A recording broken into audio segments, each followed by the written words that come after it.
Hey guys, welcome back to another episode of Art and Recap. I'm your artist Faye, and today we are reading chapter 134 till 138 of Lord of the Mysteries. Chapter 134 is called It's Been More Than a Minute. Like seriously, more than a minute. So I'm actually going to summarize this chapter really fast because the first half of the chapter nothing really happened much. Like we just went to find Freya, like we as if we're there. Klein and us, we went to find Freya and find out that he's napping, and then we take him with us to Lamud town because again we need to solve the wraith problem with that's been haunting Elizabeth, Melissa's friend. An interesting little fact that we got in this chapter is something about the sealed artifact 30782, aka the mutated sun sacred emblem.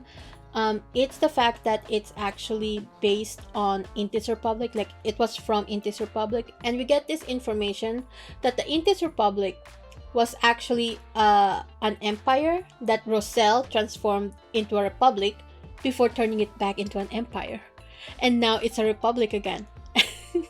And when I was reading that, I was like, well, you know what? This is very in line with Roselle. He seems like a very chaotic person. So of course he transformed it into a republic and then turned it into an empire. Probably his empire too, you know. We also find out that since the establishment of the Intis as a nation, the Church of the Eternal Blazing Sun had been repressing the Church of the God of Craftsmanship. And that was the church that is now known as the God of Steam and Machinery. And you know what? When I read that, I feel like being called the God of Steam and Machinery is kind of a downgrade. Because think about it. If you're the God of craftsmanship, you're not just stuck with steam and machinery. There's pottery, there's painting. That's craftsmanship. So it feels like an actual downgrade, you know? Like if I was the god of craftsmanship and the humans started just associating me with steam and machinery, I'd be so pissed. Like I used to have artists, poets, writers, singers, anything that uses hands, like potters, uh, statue makers. Wait, what do you call them? Sculptors. I used to be prayed by those people, but now it's just from people that are learning about steam and machinery. Like the fuck? I'd be so pissed. Also, who took his title as the God of Arts? Anyways, side tangent aside, the trio actually goes to Lamud, and they were planning to stay overnight over there. But before that, they were interviewing the townsfolk, talking to them before they headed over to the castle, the ruins. And in that ruin, the fight is basically like what we saw in the donghua with the captain, you know, trapping the wraith that they saw into a dream. And yeah, it was very close to what happened in the donghua, basically the fight, I mean. But what I find curious is that they actually found the basement under all of that thing, but that was in the next chapter actually. Chapter 135 is called Portrait of a Baron. In this chapter, actually, they found the basement of the ruins. So Captain Dune is like, Klein, I need you to divine if it's safe for us to go down there. And Klein's like, sure, Captain, of course. But inside, Klein is like, whoa, Captain is really, unsure about this basement. And he's like, when we entered these ruins, these castle ruins, to fight the wraith off, Captain didn't even ask me to divine if it was safe to fight the wraith. He was that confident. But this basement, he's like, sus, we don't know what's in there. So Klein divined it, and the topaz divination thingy, the pendulum, told him that it was okay, it's safe for them to enter. So Captain Dunes, he tossed the emblem, the sun emblem, inside that basement, like under that basement, down the stairs, into the darkness, and they waited and nothing happened. So they're like, okay, it's definitely safe. And Klein was thinking, well, if there was any evil spirits down there, they will definitely toss that emblem back up. So they're like, yeah, it's definitely safe.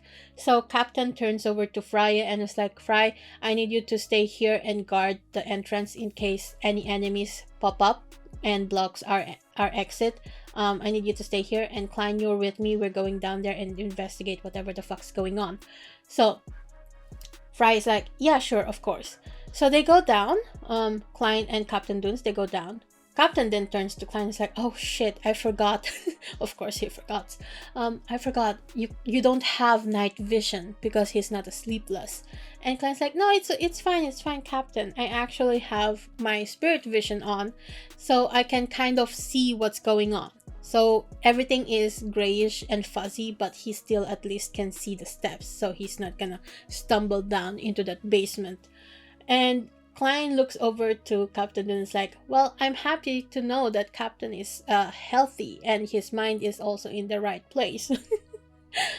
They finally got to the end of the basement and they find the sealed artifact of the sun god, the sun emblem over there shining brightly, and Klein's like, well, good thing it's shining here because now I can see. And in the middle of the basement, they found a coffin, a black coffin with dark red nails driven onto the lid. But the lid is already slightly open. So they're like, wait, this is sus. Because inside is a skeleton, but it's lost the head. It's losing the head. The fuck is that? So they're like, that's sus. And Klein looks at the red nails in the coffin and is like, this is ritualistic magic. It's so that the corpse doesn't reanimate and become a wraith or ghost or whatever because of their vengeful spirit possession thing, so that they basically so they don't come back from the dead. And Captain Dune looks at the corpse and is like, this corpse has been poisoned, but he doesn't elaborate how he knows that. So I'm like, Captain, how did you know that? Captain, I need you to tell me. How did you know that the skeleton has been poisoned? Klein tells Captain Dunes that it's ritualistic magic based and stuff like that, but for the ritualistic magic, it's not really necessary to cut off the head of this person. So he's like, this is sus. And Captain Dunes like, this is indeed very sus, but I have a theory, a game theory. Captain Dunes deduces that the wraith only appeared recently because there are no rumors around the town about any wraiths or anything creepy going on in the castle, right? And it's been here for centuries, thousands of years, and there is not a single ghostly rumors about wraiths or whatever. And you know what? Klein's like, that is a good deduction. Also, Klein points out that there is no corpse lying around in the basement. That means that the person who stole the skull is no ordinary person, but possibly a beyonder. Because why else is it not there, the corpse, I mean. So Klein's like, but why would the person take the head of this person, like this guy that's just resting here peacefully?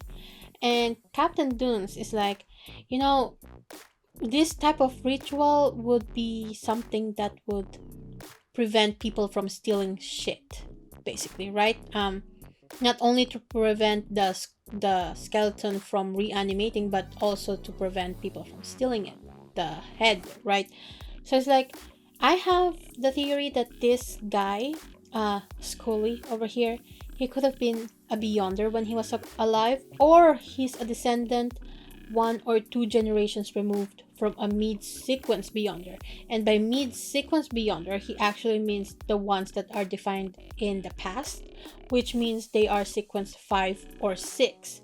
So basically demigods, right?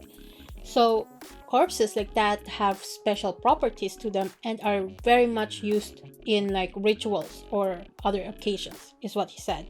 So anyways, Captain Dunes tells them that they need to go back to the town and actually question more people about the wraith thing, and if they've seen anything even more suspicious than a wraith, right? And also about the owner of the castle. Perhaps there's going to be hint about it, right? But before they go there, they actually had Freya do another autopsy basically, and he confirms that yes, the skeleton indeed was killed by poison. Yeah, so whatever. They go back down to town and they book 2 rooms at an inn. And when and when I read it, I was like, 2 rooms at an inn? The receptionist must be eyeing those 3 men really suspiciously, unless of course one of the rooms has 2 beds in it. So I was like, that's us. That's us. But the text explains to us that actually they only booked 2 rooms because the other person is going to be strolling around with the sun emblem away from the town, so that people don't go crazy, and so that the other 2 beyonders on their team can take a rest without the risk of going absolutely nuts and praising the sun god or whatever. So yeah, the 3 of them split up and started asking people about the ancient castle, and Klein was talking to this old man in his 40s, and he's like, "Oh yeah, I actually have a portrait of the first baron of the castle. Do you want to see it? It's authentic for sure." And Klein's like, is this guy trying to scam me?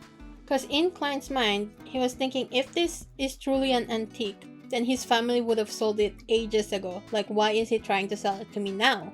So, should I actually scare him with my gun? And when he was saying that, I was like, Klein, that's an old man. That's like, he's just 40. He probably has family. Don't fucking kill him, Klein. But Klein is like, you know what? Why not? Show it to me, and I will trust my own judgment and see if it's actually a real oil painting from the thousands of year old ancient castle, right? So the guy shows it to Klein, and turns out it looks like Mr. Isaac with a with a white wig on. And it's like, what the hell? Because he really zooms in and looks at the mole near the ear, because again, that's like a mark of Mr. Isaac. It's very important that we know that he has a mole under his ear, because again, in the previous chapters he kept touching it, and I keep thinking that's his that's his way to activate his beyonder sight, his vision.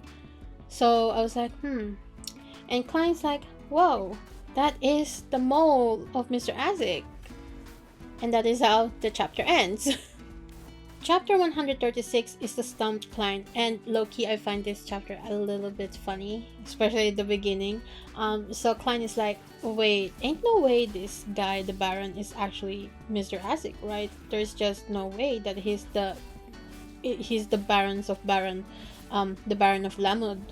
That's just not possible. So he actually grabs his revolver from his underarm and points it at the middle-aged guy that was trying to sell him the portrait, and was like, I will arrest you and charge you with fraud. And the guy was like, wait, no, I'm not sure if it's antique either. And he's like looking around trying to get people to help him, but nobody was there to help him. So Klein was just like, explain yourself, bruh. Where did you get this oil painting? So the old guy, the blonde man, the middle-aged man, he's like, officer, my grandfather actually found the painting in the castle, and he had a guy paint it. So it's a 40-year-old oil painting, and since it's 40-year-old, I guess it can be considered as an antique. That's why I was telling you that it's an antique portrait of the Baron of Lamud. And you know what? When he was explaining that, I was thinking to myself, you know what? 40 years old isn't really antique. I wouldn't call it antique. At least I would call it vintage. It's a vintage portrait. So the oil painting he was trying to sell Klein was actually a recreation, basically. So Klein's like, well, how are you so sure that this is the portrait of the first Baron? And the guy, he explains that it's actually just a guess.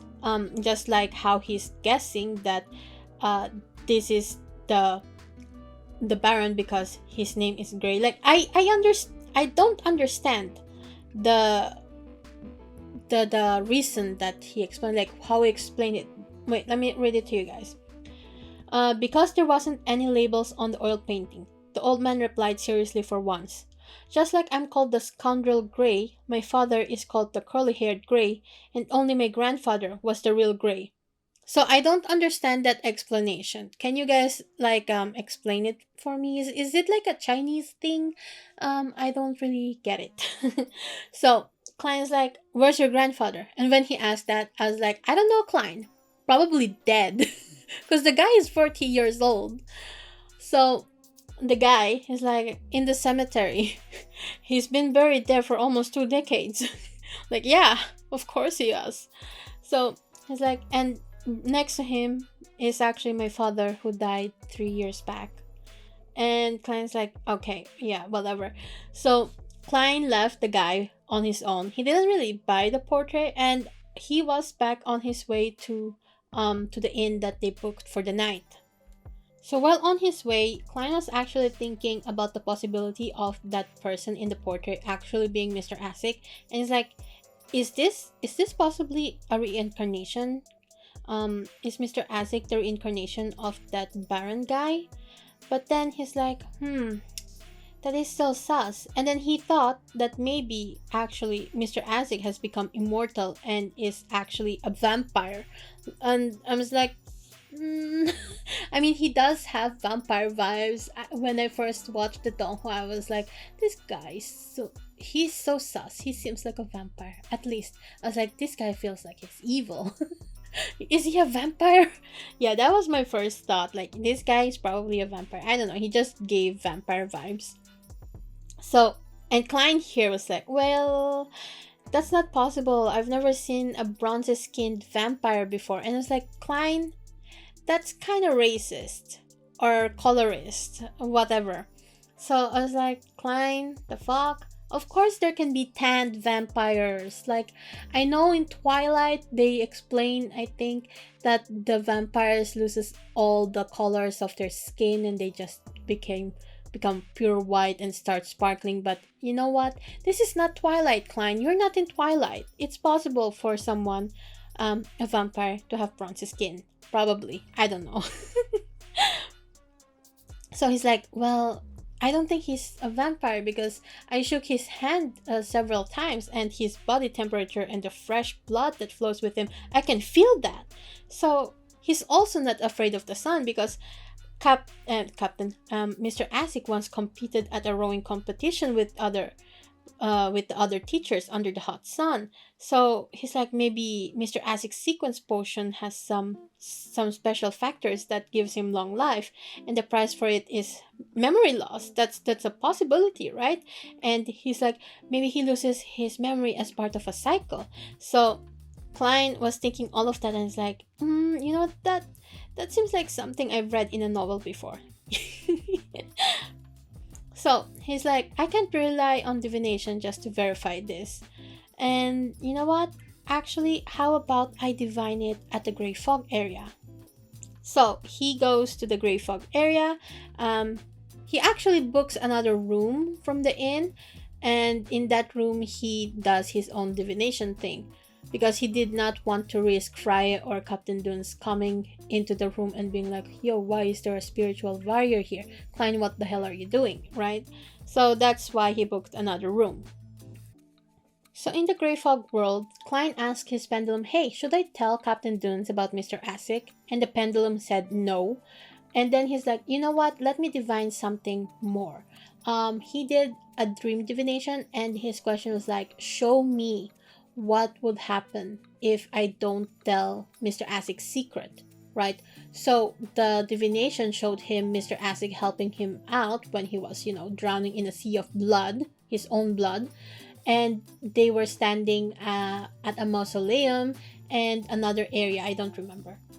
So he's like, okay, so the divination gods told him that he is going to get help from Mr. Asic if he keeps his mouth shut. So he's like, okay, let's actually do that. But at the same time, he needs to report to Captain Dunes that he did ask that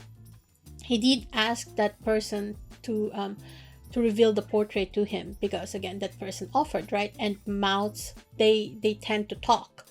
So he's like, well, there is a possibility that actually that guy will tell Captain Dunes about this, or someone, and that someone will continue telling it to other people, and at some point or another, Captain Dunes will find out, and Captain Dunes will be like, why didn't you tell me about this, Klein? So he's like, just to be safe, I'm going to mention that the guy showed him a portrait of the first Baron, but that it's not related to any other case, or nor is it related to Mr. Asik. And he's like, I doubt Captain Dunes even remembers what Mr. Asik looks like anyway. So before Klein leaves the Grey Fog area, he actually sees that one of the stars started glowing. It was like flickering, whatever. And he's like, wait, let me check that. So he checks it and he's like, oh, it's the Jotun boy. And he's praying again. So the boy was actually saying the prayer, and it's like, O magnificent deity, please allow us, the people of the dark, be freed from the curse of our destiny. So he's like, the land of the dark, people of the dark, magnificent deity. Oh, land forsaken by the gods. Is that actually the forsaken land of God? Klein's like, oh, it appeared in Roselle's diary too. He even sent out a fleet to search for it, but it was fruitless, is what Klein thought. And it's like, let's actually find out a little bit more about this. So he touched the illusory crimson star, and that is how the chapter ends. The next chapter we actually get a little bit more info about Derrick, is what he's called, the son, right? Chapter 137 is called City of Silver. So we find ourselves in the mortuary of the City of Silver, and we are actually now following the point of view of Derrick, the kid who was praying to Klein the whole time. He was like the silver starred and Klein's newest recruit. At least Klein is trying to see if he can or should recruit Derrick, right? So Derrick is actually in front of two coffins, and the two coffins is containing his parents. And I was like, oh shit, his parents are dead, right? But then it turns out that they're not completely dead yet. They're struggling to stay alive, but they're already in their coffin. So I was like, what the fuck is going on? So an elder dressed in a long black robe looks at Derrick and is like, Derrick, do it! And Derrick's like, no, never, no, I can't do this. And the elder tells him, do you want for everyone, for the whole city to be buried along with your parents? Is that what you want? Like, really, he's guilt tripping him, just like a parent, an Asian parent, low-key. And Derrick is like, no, but this destiny that we're cursed with is just, ugh, you know. And actually they explain what this cursed destiny is. It's really sad, actually, because from the moment the children at the Forsaken City are born, they are destined to kill their parents, because the parents, once they die, like they become monsters basically. And to make sure that nobody turns into a monster, their children has to kill them before they die. And the thing is, apparently only your child, your blood relative, can kill you. And I was thinking, you know what, this is kind of strange. What if you don't have any children, you don't have any relatives, anybody that is blood related to you, even a smidgen, like you don't even have a second cousin? What now? What then? Like, did you just doom the whole place? Is that it? What's going to happen if you don't want any children and you're already alone? Will everybody in the village force you to have children? Question mark, you know? So yeah. So Derrick is like, this destiny is painful to bear. But in the end, he actually did kill his parents, and he was so disgusted with himself, he runs out of the mortuary before he could, like, you know, see what happens next, basically. And then we are introduced to the City of Silver, and apparently the City of Silver is like on top of stone pillars, and there was like, well, not on top of stone pillars, but it has a lot of stone pillars that are lined with lanterns, and there was no sun in the sky there, no moon, no stars. It's just unchanging darkness and lightning. It's just pitch black with lightning. And they say that when it's lightning, like the lightning is like there, you know, it's probably really loud there too, because every time there's lightning, there's also thunder, right? So whenever the lightning strikes and it's there in the sky, they call it daytime, but afterwards it's just darkness, so that is their nighttime. So they are actually using the candles around the city to drive away the darkness, because it also serves as a warning for the monsters. And it was like, what monsters are we talking about here? What is this place, right? So Derrick makes his way home, and he sees the familiar sight of his kitchen where his mother would be cooking and saying welcome home. And he remembers like his father reprimanding him, just very touching stuff. But now the house is like empty and cold because again he killed his parents. So then he walks over to his room and searches for the crystal ball.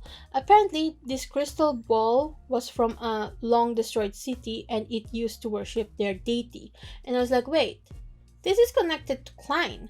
How is it connected to Klein? Or better yet, how is it connected to the Grey Fog area? Could it be possible that there is an actual deity overseeing the Grey Fog area? But then why is it allowing Klein to play as if it's his turf, right? That's a little bit suspicious. So Derrick starts praying again.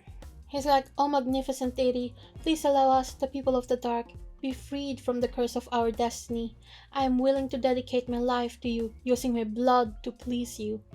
And he chants that over and over again until he gets teleported into the gray world, because Klein is like, this kid, what is wrong with him?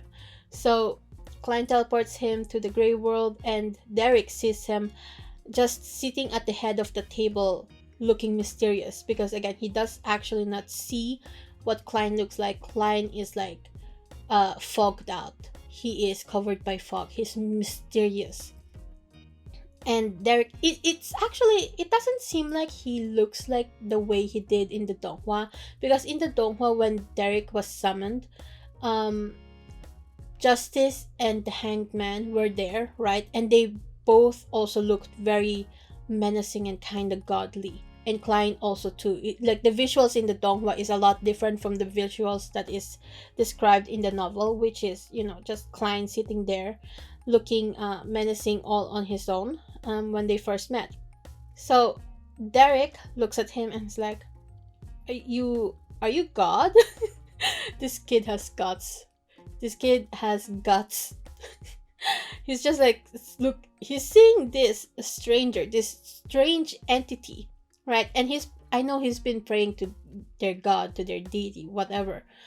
But to still ask this questionable figure, are you God? Like, hello?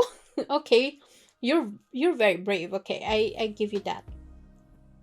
So he remembers there was this statement that says, do not look directly at God. So it doesn't say that he actually looks away from Klein or something, but you know, it was stated there. I think it's foreshadowing for the future chapters, and we know what happened thanks to the donghua in the future chapters, right? So Klein is like, nah, no, I am actually not God. I am just the fool who is interested in the long history of this world. Basically, he's a nerd. He's just a nerd, a history nerd, okay? And Klein is already activated his spirit vision, and he's looking at the kid, and he's like, oh, this kid is actually not a beyonder. So Derrick is like, I don't care if you're God or the fool. My prayers still stands. I still want the City of Silver to be freed from the cursed destiny that we have, and I hope that the sun and the sky will come back to our world, to the City of Silver, the way it was described in books, which is, you know, blue and sunny. And if possible, he wishes that his parents can be revived. And Klein is like, bruh, I'm not a wishing well. That, like, Klein is thinking that, right? And I was also thinking, Klein probably thinks, this kid's audacity, what the hell? But yeah, and Klein asked him, why should I help you? And Derrick is like, well, I will offer my soul to you. I will use my blood to please you. And Klein's like, I'm not interested in the soul or blood of a mortal, Give him money instead, actually. He'll be very pleased with that. Golden offerings. Actually, you know what? I do wonder, since Derrick is obviously like the sun, is he interested in the sun potion? I was wondering this actually. Anyway, So Klein's like, I am a fool who likes a fair and equal exchange. He's like, I can give you information in equal value. I can give you the knowledge to actually do it yourself, basically, to save himself and his people. Like Klein is like, I'm no hero, man. And I really appreciate that, actually. I thought it was really interesting that he didn't make any promises to this kid. He's just like, kid, this shit ain't my problem, but I can give you information on how to solve your own shit, basically. That's basically what's going on here, right? And yeah, Derrick is like, okay, I want to become the sun. Basically, he wants the sun formula. As I mentioned before, he wants the sun formula. So Klein's like, oh, okay, so this kid, even though he's speaking in Jotun, he actually is from the same world as we are. And yeah, so we find out briefly in this chapter when Klein was thinking about, connecting the dots about the timeline Derrick is in. He's like, okay, this kid is probably, I don't know, he's at least supposed to be from the third epoch, like the timeline. They're kind of, it's not like they're stuck, but it's, I'm not trying to say that the Silver City is in a time bubble. No, I am saying that they've been isolated from the world, that they're stuck in that time frame, basically. And yeah, and Klein is thinking, okay, so he knows what sequences are, and sequences basically have been around since the third epoch. Like, that's the name that everybody's been calling it since then. So could it be possible that the cataclysm and the curse that he finds himself in is related somehow to the third epoch? Because according to legends, is what Klein is thinking here, there are several gods and goddesses that descended on the earth to protect the humans from a cataclysm. So I was like, what is that cataclysm? Very, very curious here. So Klein is like, well then, I will give you information, but in exchange, you give me something in return, and information too, right? Equivalent exchange. Edward Elric will be proud. So Klein is like, I want information about the history of the City of Silver. Everything that you know, tell it to me, and I will give you this knowledge to save your people, basically. And you know what, this is actually where the chapter ends, but I have some thoughts about the City of Silver, or Silver City. I keep confusing those two. So anyway, I have thoughts. Basically, you know how the Evernight goddess actually, like, her, the way you make charms, you actually use silver for her charms, right? So that feels like it's connected to the Silver City, low key. But also the fact that it's always nighttime there, there's no sun, and there's just thunder, lightning, not thunder, lightning. But it's probably the thunder always comes with lightning anyway, so probably, yeah. So it's just very suspicious. I feel like the Evernight goddess might have cursed these people, but yeah, that is like a theory that I have. Chapter 138 is called Giant Pathway. So before we start off the chapter, I would actually like to say that in the previous chapter, Derrick said that the reason that the City of Silver is the way that it is right now, with them, having to kill their own parents before they die so that they don't become a monster, is because they were forsaken by the um, omnipotent and omniscient God, the Lord that created everything.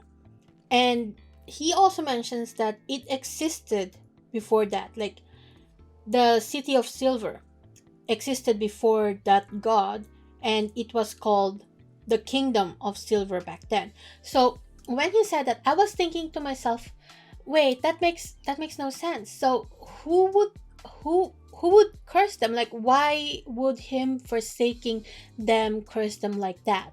I feel like there's some issues going on here. Like, it just doesn't make sense in my head, especially if that's the City of Silver existed as a kingdom before, right?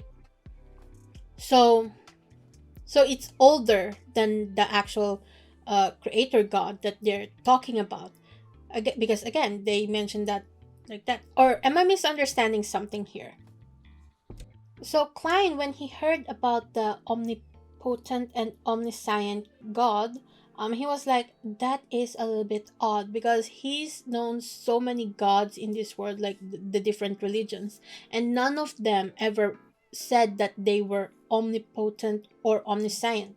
Right? So he's like, that is a little bit sus, but it sounds a lot like the creator God that the Aurora Order is really obsessed about, like the true creator, the hanged giant basically, which I just realized is kind of related to this. So maybe it is like that. Anyway, so god I'm already calling Klein God. So Klein is like, okay, this is a little bit sus. So anyway, Derrick explains to Klein the history of his Silver City, right? And he's like, well, when we were cursed, we had nothing to eat. We had to hunt the monsters and eat those. And then we found this black grass, and we ate those too. And then when we hunt monsters, they kind of like give drops. That's how they got the sequences that they have now. And he said that in their community there is like a council of 6 people, and they are all very powerful. They're like mid high levels sequence holders, like level 5 or 6 if I remember correctly. And Klein's like, damn, I have never recruited anyone uh that's part of a community like that. I don't know if I should be messing with those high level sequence holders. Uh, and it's like, okay. The two of them then compared the names of the sequences that they have, like because again, the people from the Silver City, they are kind of like stuck in time. They are back in the older days, and Klein, they changed the names of certain sequences in Klein's era, but some of them he can guess which pathway they are because of how similar they are. So it's like, okay, so this kid, um the sequences that his community has, they are definitely from the giant sequences. So he was thinking, okay, how am I going to give this kid the sun sequence? Because Klein doesn't have the potion for the sun sequence, right? Also, I was thinking, how the sun god, they use a lot of gold for their charms. Well, I guess Derrick wouldn't really need to use gold necessarily to create charms because the charms will probably have the same powers as him. Kind of like how Leonard doesn't need to use charms that is based on the Evernight goddess, so I guess he will save money from that. Yeah, so never mind that thought process. So as they continue to chat, Klein found out that it's hard for Derrick and his community to keep track of the days because again, they are in night. They are always at night mode. Um but the only time they can, say that it's daytime is when there's lightning outside. So Klein was actually thinking of telling Derrick to stay alone, and like he will be invited back into the tarot club in like tomorrow. Basically, he's like, I wanted to tell this guy to be alone tomorrow so that he can come and join the tarot club members. But then he's like, okay, so this kid doesn't actually know when tomorrow will be. So he's like, okay, well, in that case, I'm just going to tell him to stay alone for the next 2 days. I'll make sure he's in a safe room and whatnot, and he will be summoned basically by Klein once again. But before he did that, he's like, okay, kid, here are some tarot cards. I need you to pick your code name. And of course, Derrick chose the sun. And one of the last lines that Klein said to him that I really think will really play out in the future is that, remember your choice, it will follow you for the rest of your life.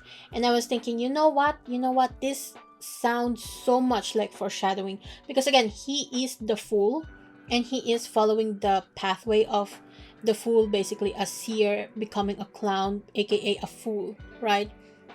So Justice, I feel like she is as a spectator, she is actually behind the scenes, not just watching people, but she's also puppeteering them. And I feel like she's going to be really, involved in the justice system, basically. Like, I don't know how to explain it necessarily. But then there's Algar, who is the hanged man. And I don't really know much about the hanged man tarot card, but anyway, I feel like that it's really all related here. I do wonder if Algor is going to fight the hanged giant in the future, like the true creator god, for some goddamn reason. I'm just saying. It's just a theory I'm throwing out there. And yeah, and Derrick becoming the sun. Yeah. Also, wait. Does Klein actually know that Derrick is called Derrick? Did Derrick ever introduce his name? Say his name is Derrick Berger to Klein? Because I don't think he did actually. I think he kept that name for himself, right? The two didn't really formally introduce themselves using his name. Klein just said that, hey, I'm not God. I am just the fool who likes history. So yeah, that's basically chapter 138. So before we leave, I would actually like to tell you guys a little bit about the artwork I'm working on right now. This is actually the character that I have for Where Winds Meet. The video that you guys are seeing right now, the gameplay, is actually my first time playing the game. It was early gameplay. I am at a higher level now. If you guys watch my shorts and TikToks and whatnot, I am so obsessed with this game. It's so much fun, guys. It's a lot of fun. I haven't had this much fun in ages, and I was so really locked in to finish the main story quest, and it's so good. Yeah, so I was like, okay, let's actually draw my OC, my main character, the young master of Where Winds Meet in my version. So I'm so happy with how it turned out that I turned it into my profile picture. And yeah, also I love this game so much, it actually inspired me to start streaming on Twitch again. Yeah, so I am streaming on Twitch again, Thursdays and Fridays at 7 p.m. GMT plus 1. That's a European time zone for you guys, 7 p.m. if you live in Europe, like Western Europe, around that area. Yeah, so if you guys want to catch me live, I actually play, no, not play, I actually draw for 2 hours first, and then I play the game afterwards. So I stream for 5 hours on those days. And yeah, if you guys want to watch and hang out, feel free to join me and just, I don't know, say hi. I would really love that. Yeah, anyways, I'll see you guys. Oh, before that, I forgot my outro. Oh yeah, before I go, please leave a like, subscribe, and a comment. It helps my channel out a lot. My commissions are actually closed, but it will open again next year. Check out my story, Dreaming of Aurora, if you have the time. And finally, thanks to my patrons, Robek, Vanarik, and Jval Javalitska for the support. I'll see you guys next time. Bye!